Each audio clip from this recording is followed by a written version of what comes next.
আসসালামু আলাইকুম প্রিয় দিনী ভাই ও বোনেরা, আশা করি সবাই ভালো আছেন। আলহামদুলিল্লাহ, আমিও ভালো আছি। আপনারা দেখছেন আঁধারে মিলবে আলো ইউটিউব চ্যানেল থেকে। আজকের আলোচনার বিষয় নির্ধারণ করেছি যাকাত। যাকাত নিয়ে কিছু আলোচনা করব আপনাদের সামনে। যাকাতের গুরুত্ব, বিধান, যাকাত আদায়ের উপকারিতা। তো চলুন কোরআন থেকে জেনে নেই যাকাতের আদ্যপাদ্য। যাকাত এর আবিধানিক অর্থ হচ্ছে বৃদ্ধি পাওয়া, বর্ধিত হওয়া, পবিত্র হওয়া, কোনো বস্তুকে পরিশুদ্ধ করা ইত্যাদি। আর পারিভাষিক অর্থে যাকাত হলো নিসাব পরিমাণ সম্পদের মালিকের ধন সম্পদের নির্ধারিত ফরজ অংশ নির্ধারিত খাতে আল্লাহর সন্তুষ্টি অর্জনের লক্ষ্যে বন্টন করা। ইসলামের স্তম্ভসমূহের মধ্যে তৃতীয় ও সালাতের পরবর্তী স্থান অধিকারী ইবাদত হচ্ছে যাকাত। মানব সভ্যতার সূচনা লগ্ন হতেই সমাজে যাকাত ব্যবস্থার প্রচলন ছিল বলে কোরআনে সুস্পষ্ট বক্তব্য বিদ্যমান আছে। উম্মতে মুহাম্মাদের উপর যাকাতের বিধান উক্ত ধারাবাহিকতারই অংশ। মোট 5 প্রকার সম্পদের যাকাত দিতে হয়। 1. স্বর্ণরৌপ্য। 2. নগদ টাকা ও বিক্রয়ের জন্য নির্ধারিত দ্রব্য বা ব্যবসায়ের পণ্য। 3. পালিত পশু, উট, গরু, মহিষ, ছাগল, ভেড়া, দুম্বা। 4. ফল ফসল, সকল প্রকার ভূমিজ উৎপাদন। 5. খনিজ সম্পদ ও মাটির নিচে সঞ্চিত সম্পদ বা গুপ্তধন। যাকাতের গুরুত্ব ও বিধান। সকল নবীর যুগে যাকাতের বিধান ছিল। নবীদেরকে আমি নেতা বানিয়েছিলাম, যেন তারা আমার নির্দেশানুসারে মানুষকে পথ প্রদর্শন করতে পারে। আর তাদের নিকট ওহী প্রেরণ করেছিলাম, যেন তারা সৎকর্ম করে, সালাত কায়েম করে এবং যাকাত প্রদান করে। আর তারা ছিল আমারই ইবাদতকারী। সূরা আম্বিয়া ৭৩ নম্বর আয়াত। যাকাত আদায়ের জন্য আল্লাহর নির্দেশ। আর তোমরা সালাত প্রতিষ্ঠা করো ও যাকাত প্রদান করো এবং রুকুকারীদের সাথে রুকু করো। সূরা বাকারা ৪৩ নম্বর আয়াত। সালাত প্রতিষ্ঠা করো, যাকাত প্রদান করো এবং আল্লাহকে উত্তম ঋণ দাও। সূরা মুজাম্মিল ২০ নম্বর আয়াত। মহিলাদের প্রতিও যাকাত আদায়ের নির্দেশ এসেছে। তোমরা মহিলারা সালাত আদায় করবে, যাকাত প্রদান করবে এবং আল্লাহ ও তার রাসূলের আদেশ পালন করবে। সূরা আহজাব ৩৩ নম্বর আয়াত। যাকাত আদায় করা মুমিনের একটি মৌলিক গুণ। মুমিন নর ও মুমিন নারী একে অপরের বন্ধু। তারা সৎ কাজের নির্দেশ দেয় এবং অসৎ কাজ থেকে নিষেধ করে, সালাত কায়েম করে, যাকাত দেয় এবং আল্লাহ ও তার রাসূলের আনুগত্য করে। অচিরেই আল্লাহ তাদের উপর অনুগ্রহ করবেন। নিশ্চয় আল্লাহ মহাপরাক্রমশালী ও প্রজ্ঞাময়। সূরা তাওবা ৭১ নম্বর আয়াত। সাহাবীরা যাকাত আদায় করতেন। তারা এমন লোক যাদেরকে ব্যবসা বাণিজ্য এবং ক্রয় বিক্রয় আল্লাহর স্মরণ হতে এবং সালাত কায়েম ও যাকাত প্রদান করা হতে বিরত রাখে না। তারা সেদিনকে ভয় করে যেদিন অন্তর ও দৃষ্টিসমূহ বিপর্যস্ত হয়ে পড়বে। সূরা নূর ৩৭। যাকাতের মাল গরিবের হক। তাদের ধন সম্পদে রয়েছে অভাবগ্রস্ত ও বঞ্চিতদের হক। সূরা জারিয়াত ১৯ নম্বর আয়াত। আর যারা মনে করে তাদের সম্পদে ভিক্ষুক ও বঞ্চিতদের জন্য নির্ধারিত হক রয়েছে। সূরা মাআরিজ ২৪-২৫ নম্বর আয়াত। উৎপাদিত ফসলের যাকাত দিতে হবে। হে ঈমানদারগণ, তোমরা যা উপার্জন করেছ এবং আমি জমিন থেকে তোমাদের জন্য যা বের করেছি তার মধ্য হতে পবিত্র জিনিসসমূহ দান করো। আর তোমরা খারাপ জিনিস দান করার ইচ্ছা করো না, কেননা অন্ধ না হলে তোমরা নিজেরাই তো সেটা গ্রহণ করতে চাও না। জেনে রাখো, নিশ্চয় আল্লাহ সম্পদশালী ও প্রশংসিত। সূরা বাকারা ২৬৭ নম্বর আয়াত।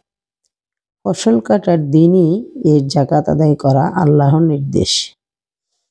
আল্লাহ ওই সত্তা যিনি নানা প্রকারের উদ্যান বানিয়েছেন, কিছু লতা গুল্ম যা কোনো কাণ্ড ছাড়াই মাচানের উপর তুলে রাখা হয়েছে, আবার কিছু গাছ যা মাচানের উপর তুলে রাখা হয়নি, স্বীয় কাণ্ডের উপর তা এমনি দাঁড়িয়ে আছে। তিনি আরো সৃষ্টি করেছেন খেজুর গাছ এবং বিভিন্ন স্বাদ ও প্রকার বিশিষ্ট খাদ্যশস্য ও আনাজ। এগুলোর স্বাদে গন্ধে একরকমও হতে পারে, আবার বিভিন্ন ধরনেরও হতে পারে।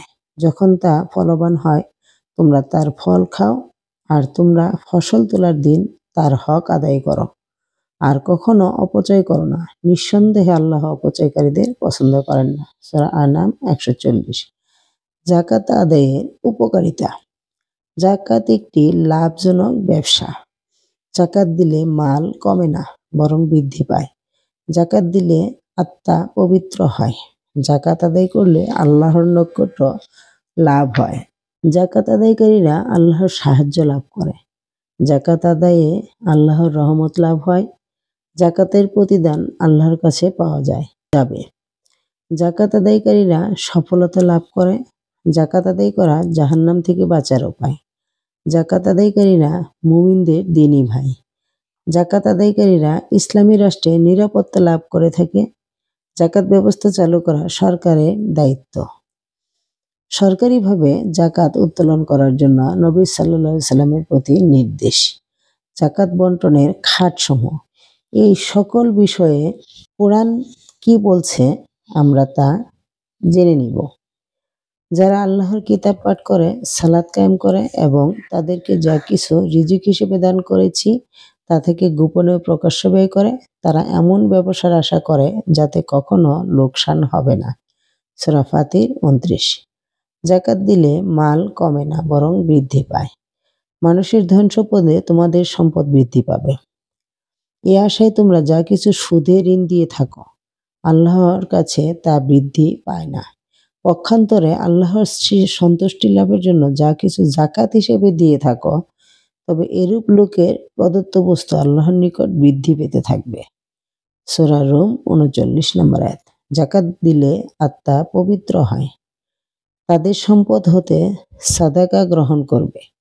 এটার দ্বারা তুমি তাদেরকে পবিত্র করবে এবং পরিশুদ্ধ করবে। তুমি তাদেরকে দোয়া করবে। তোমার দোয়া তো তাদের জন্য প্রশান্তি যোগায়। আল্লাহ সর্বশ্রোতা ও সর্বজ্ঞ। সূরা তাওবা ১০৩ নম্বর আয়াত। যাকাত আদায় করলে আল্লাহর নৈকট্য লাভ হয়।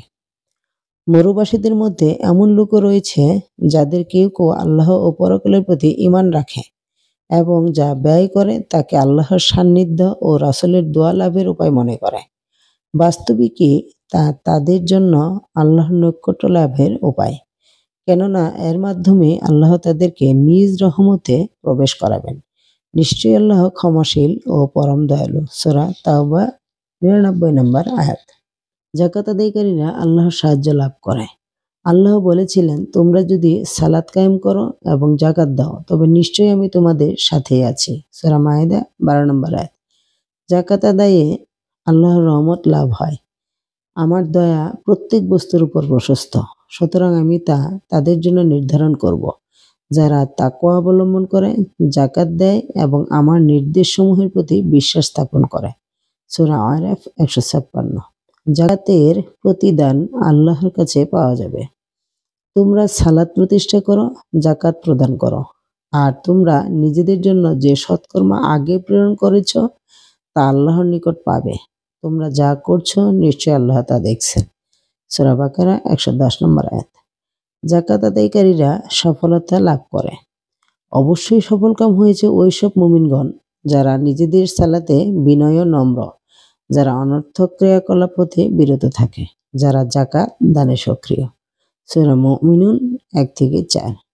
যাকাত আদায় করা জাহান্নাম থেকে বাঁচার উপায়। অচিরেই সেই ব্যক্তিকে জাহান্নাম থেকে দূরে রাখা হবে যে আল্লাহকে ভয় করে এবং যে পবিত্রতা অর্জনের উদ্দেশ্যে নিজেদের ধন সম্পদ হতে ব্যয় করে। সূরা লাইল ১৭-১৮। যাকাত আদায়কারীরা মুমিনদের দ্বীনী ভাই। অতএব যদি তারা সালাত আদায় করে ও যাকাত দেয় তবে তারা তো তোমাদেরই দ্বীনী ভাই। আর আমি আমার নিদর্শনসমূহ জ্ঞান বুদ্ধি সম্পন্ন লোকদের উপর স্পষ্টভাবে বর্ণনা করে থাকি। সূরা তাওবা ১১। যাকাত আদায়কারীরা ইসলামী রাষ্ট্রে নিরাপত্তা লাভ করে থাকে। অতঃপর নিষিদ্ধ মাস অতিবাহিত হলে মুশরিকদেরকে যেখানে পাবে হত্যা করবে। তাদেরকে বন্দী করবে, অবরোধ করবে এবং প্রত্যেক ঘাঁটিতে তাদের জন্য উট পেতে বসে থাকবে। কিন্তু যদি তারা তওবা করে, সালাত কায়েম করে ও যাকাত দেয়, তবে তাদের পথ ছেড়ে দেবে।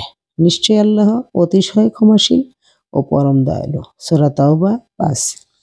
যাকাত ব্যবস্থা চালু করা সরকারের দায়িত্ব।